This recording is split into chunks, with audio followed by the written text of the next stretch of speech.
এখন কি আগের সরকার আছে?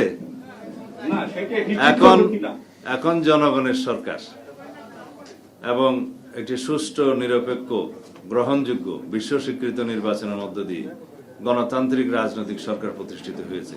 সুতরাং আগের সাথে তুলনা করলে চলবে না।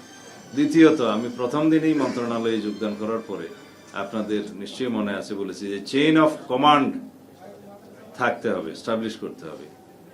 এখন যে প্রশ্ন আপনি তুললেন যে একজন ওসি সরাসরি মন্ত্রীকে ফোন করবে কিনা, সেটা আমরা অ্যালাউ করিনি।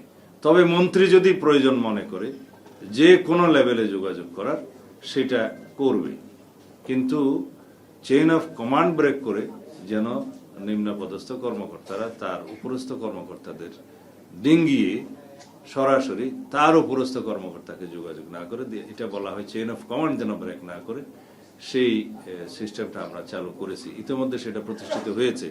এই মেসেজ আমাদের ডিপার্টমেন্টের সবার কাছে গিয়েছে। তবে পুলিশ কমিশনার বা আইজিপি যদি মনে করে যে কোনো লেভেলে উনি যোগাযোগ করবেন, সেটা করতে হবে কাজের প্রয়োজনে। এখানে চেইন অফ কমান্ডটা বজায় রাখতে হয় নিচের থেকে উপরে, কিন্তু উপর থেকে যে কোনো প্রয়োজনে যে কোনো লেভেলে যোগাযোগটা রাখবে, যে কোনো পর্যায়ে, সেটা নিয়ম। আমার মনে হয়, আশা করি আপনার আনসারটা পেয়েছেন।